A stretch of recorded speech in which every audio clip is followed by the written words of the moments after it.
नमस्कार, मैं रेणुका चौधरी और आप देख रहे हैं द इंडिया मूव्स। वैश्विक संकट के बीच पीएम मोदी की जनता से अपील, राजनीति में आरोप प्रत्यारोप और आम जनता से जुड़े तमाम मुद्दों पर बातचीत के लिए हमारे साथ हैं बीजेपी प्रवक्ता और कई प्रवक्ताओं को शिक्षण देने वाले प्रताप राव जी। राम राम सर, आपका द इंडिया मूव्स में बहुत बहुत स्वागत है। नमस्ते सर, जो अभी के समय में जो वैश्विक संकट चल रहा है, पीएम मोदी बार बार जनता से अपील कर रहे हैं कि ईंधन बचाओ, सादगी अपनाओ, तो क्या आने वाले समय में ये कोई आर्थिक मंदी का संकेत है?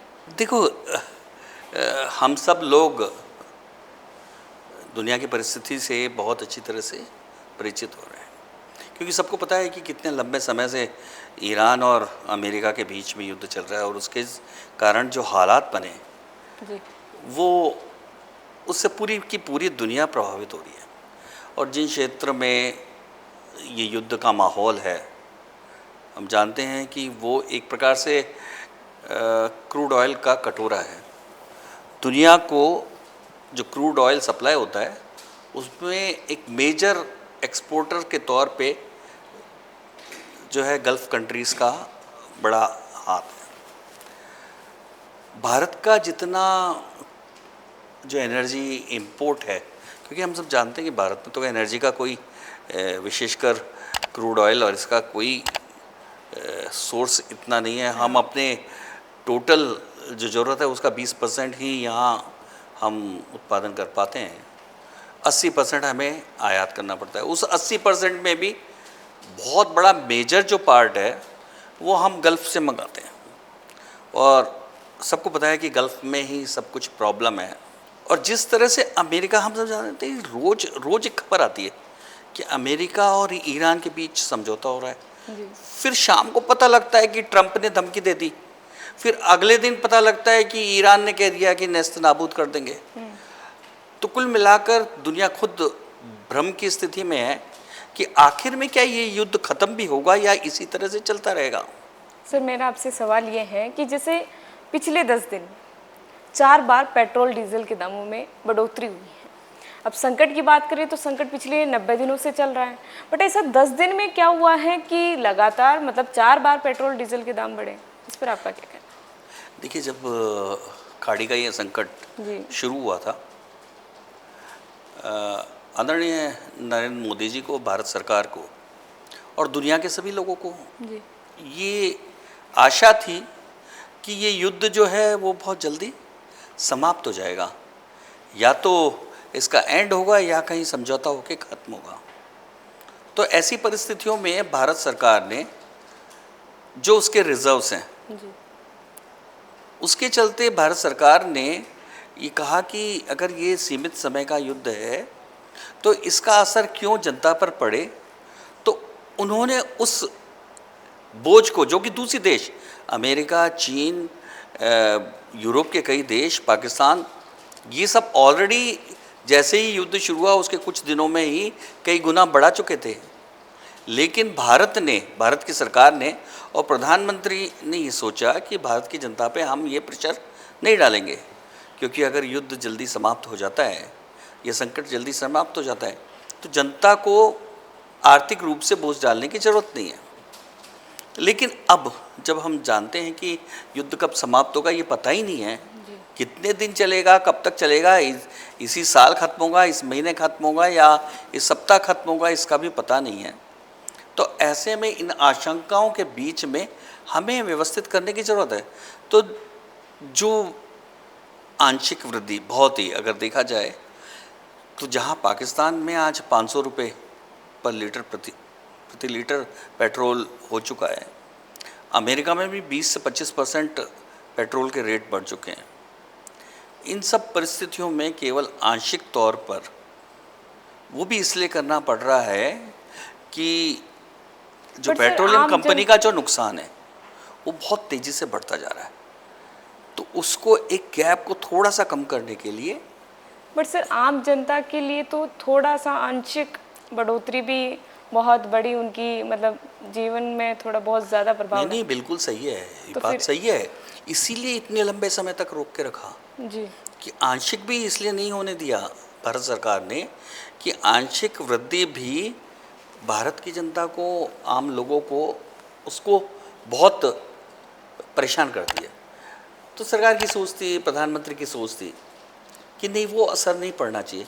लेकिन जो परिस्थितियाँ बनी है ना, उन परिस्थितियों में तो हम इन्हीं परिस्थितियों में अगर हम देश के और किसी कालखंड में देखते हैं तो भारत की जनता पर तुरंत ही आर्थिक प्रभाव डाल दिया गया।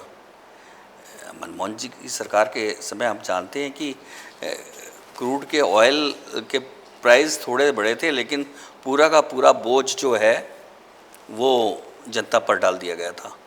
तो ऐसी परिस्थितियों में हम लोगों को अवेयर होने की ज़रूरत है कि मान लो हमारा बजट पेट्रोल का 1000 रुपये, तो हम ये कर सकते हैं कि थोड़ा जो बढ़ा है उसके कारण थोड़ा कम खर्च कर सकते हैं। इसीलिए प्रधानमंत्री की अपील है कि भाई थोड़ा सा साइकिल भी यूज़ करो, थोड़ा पैदल भी चलो, कम गाड़ियों को जहाँ ज़रूरत है वहीं यूज़ करो, शेयरिंग करो, जो पब्लिक ट्रांसपोर्ट है उसको यूज़ करो। वो क्यों कह रहे हैं? वो ये इसीलिए कह रहे हैं कि अपना उस खर्च को एडजस्ट कर लो, इसीलिए कह रहे हैं।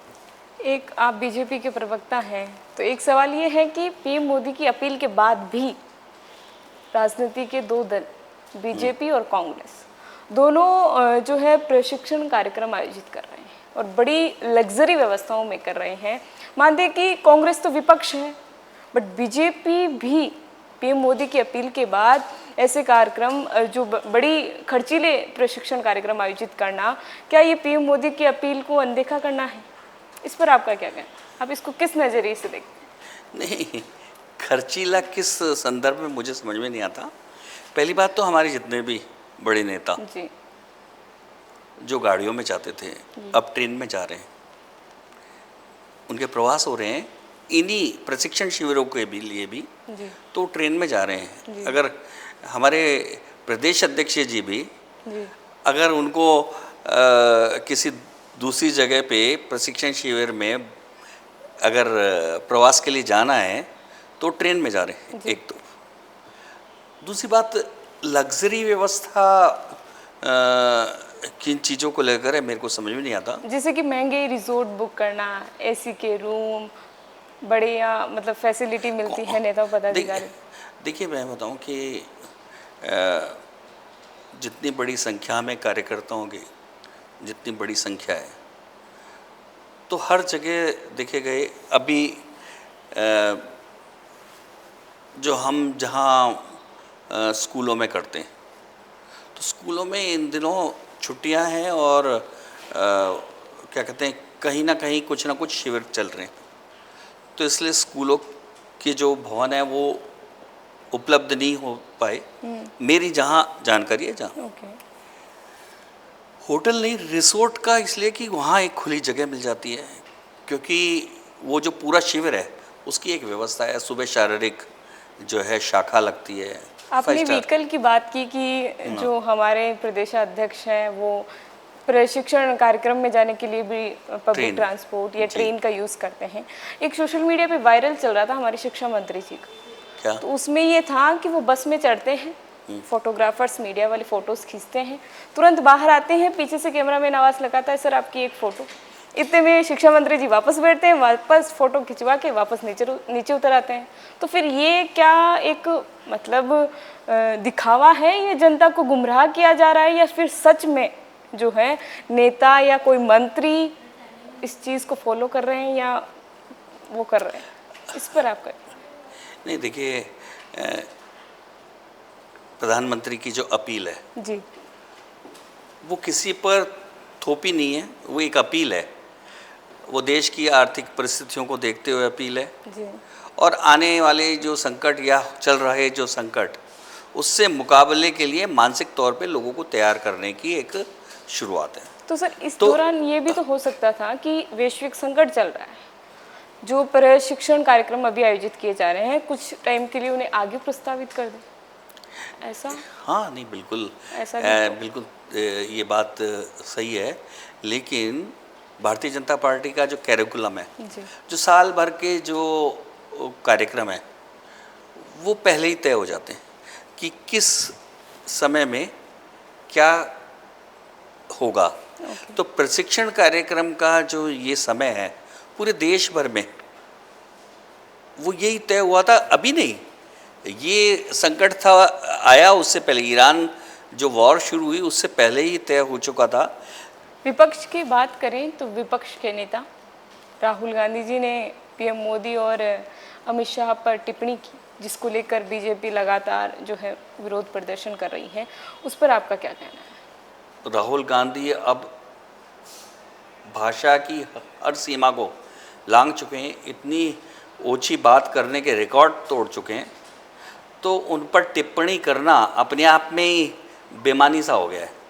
क्योंकि ऐसा लगता है कि राहुल गांधी बिल्कुल ट्रैक से हट चुके हैं, उनको किसी ना किसी मानसिक चिकित्सालय के इलाज की ज़रूरत है। ऐसा हो सकता है, देखिए क्या होता है कि अगर कोई नेता लगातार हार रहा हो, मेरे को एक ध्यान है, मैं एक घटना सुनाता हूँ कि मैं जब यूनिवर्सिटी पढ़ता था तो एक बहुत इंटेलिजेंट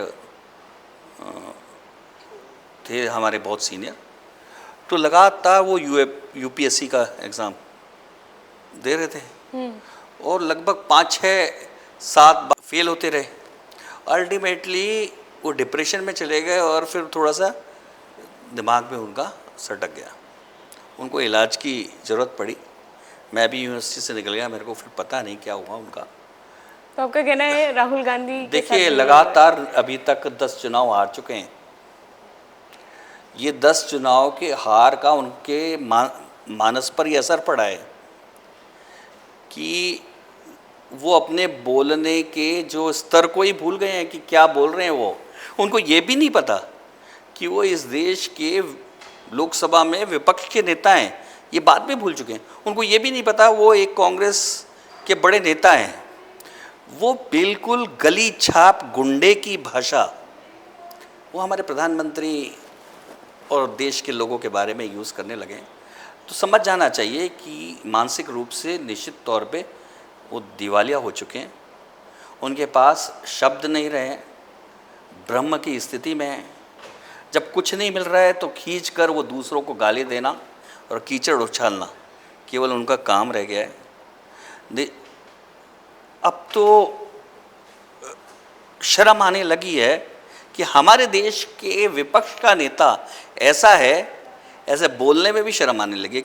अगला सवाल मेरा आपसे ये है कि आप आरएसएस से जुड़े रहे हैं, तो संघ की पृष्ठभूमि क्या है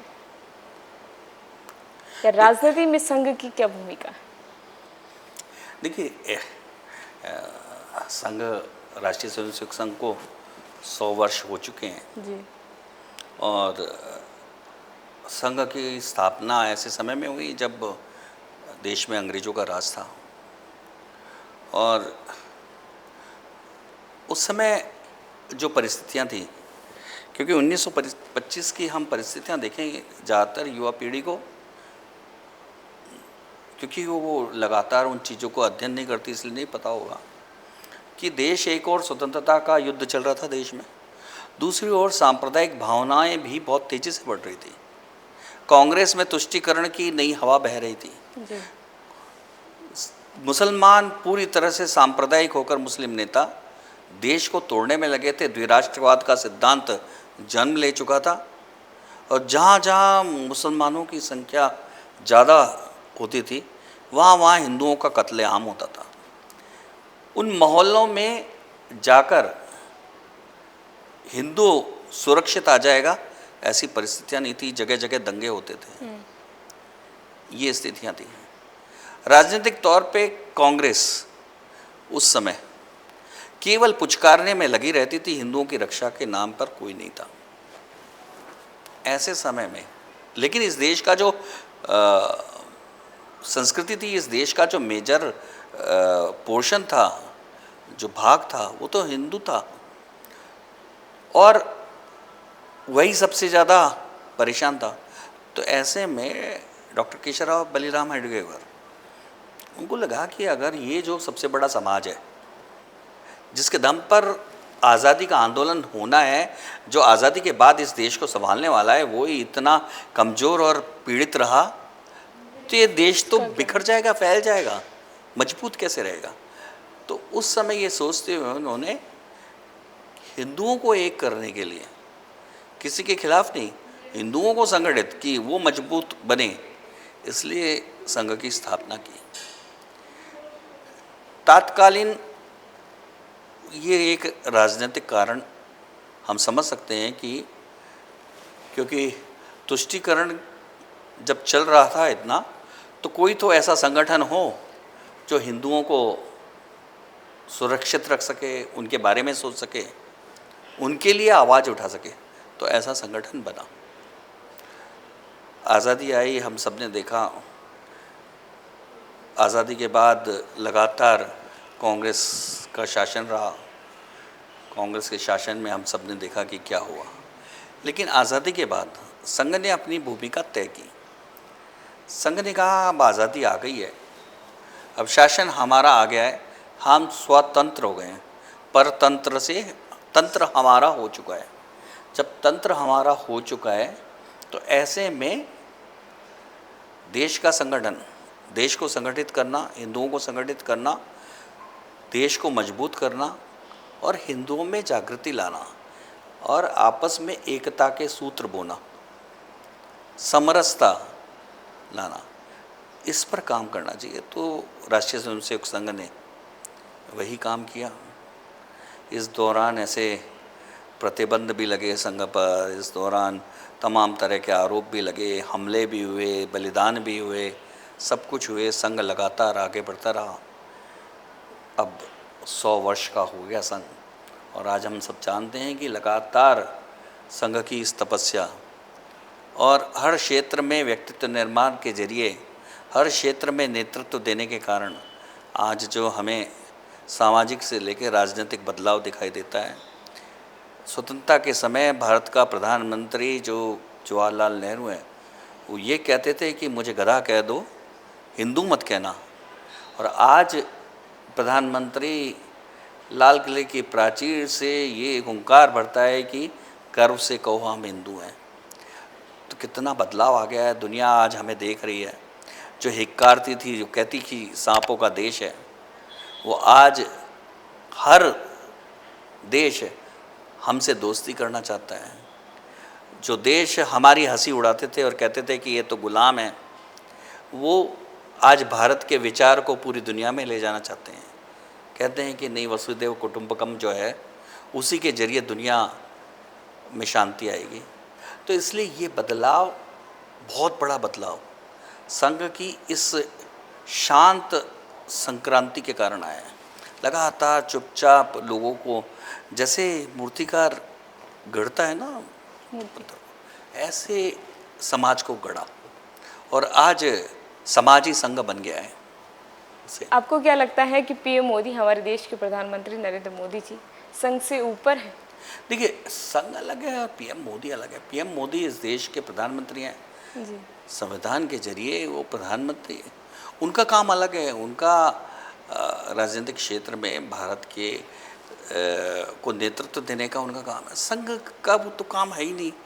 संघ तो समाज को संगठित करने का काम कर रहा है। संघ का काम राजनीतिक निर्णय लेना नहीं है। संघ का काम प्रशासन संभालना नहीं है। संघ का काम देश दुनिया से संपर्क का नहीं है। वही युवाओं की बात करें, युवाओं के भविष्य की बात करें, तो वर्तमान में पेपर लीक के मामले बड़े आते हैं और उसमें भी ये होता है कि पेपर लीक होता है तो उस पर कार्रवाई होती है, बट जिस तेज़ी से होनी चाहिए उस तेज़ी से नहीं हो पाती और पेपर रद्द कर दिया जाता है, जिसके चलते कई बच्चे सुसाइड करते हैं, डिप्रेशन में आते हैं। पेरेंट्स की भी बहुत मेहनत होती है, टीचर्स की होती है। उस पर आपका क्या कहना है? उसको आप किस नज़रिए से देखते हैं? देखो, इसका दो, एक तो पेपर लीक अपने आप में बहुत ही बड़ा अपराध है जी। क्योंकि ये लाखों युवाओं के भविष्य के साथ खिलवाड़ है जी। इसे सामान्य घटना नहीं है, लेकिन जितना बड़ा पैसा इसमें इन्वॉल्व है, हम जानते हैं कि जहाँ धन का इन्वॉल्व हो जाता है वहाँ इस तरह के अपराध बढ़ जाते हैं। तो इसलिए नई शिक्षा नीति के माध्यम से बहुत देश की सरकार कोशिश कर रही है, लेकिन उसके लिए थावस रखना होगा, क्योंकि ट्रांजिशन हम इतने जो 200 साल से जो शिक्षा व्यवस्था चलती आ रही है उसको अगर चेंज करना है तो उसमें थोड़ा टाइम लगता है, एक साथ नहीं होता। अभी उसका कई जगह विरोध भी होता है, क्योंकि नए टीचर्स अडॉप्ट करने में नई चीज़ों को थोड़ा सा टाइम भी लगता है, उनको भी टाइम लगता है। मुझे लगता है कि 10-15 साल बाद ये ऐसी परिस्थितियाँ बन जाएंगी कि हम परीक्षा पर आधारित नहीं रहेंगे अपनी प्रतिभाओं की खोज के लिए। राजस्थान की राजनीति से जुड़ा एक सवाल यह है कि राज्यसभा सीटों पर अब बीजेपी किन नए चेहरों को या पुराने चेहरों को उतारेगी, किस पर अपना पत्ता खोलेगी, इसको लेकर आपका क्या कहना है? मैं बहुत बात बताता हूँ कि भारतीय जनता पार्टी में जो कैंडिडेट सिलेक्शन की एक प्रक्रिया है, जी बड़ी व्यवस्था है, खुली हुई, सब पता है कि जैसे राज्यसभा के कैंडिडेट हैं जी उनके लिए यहाँ सबसे पहले बड़े नेताओं के बीच में, सबके बीच में राय मशविरा होती है।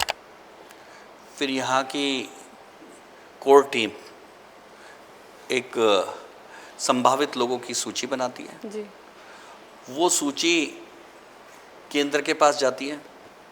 केंद्र की कोर टीम पूरी तरह से विचार करती है। विचार करने के बाद संसदीय बोर्ड अंतिम निर्णय करता है।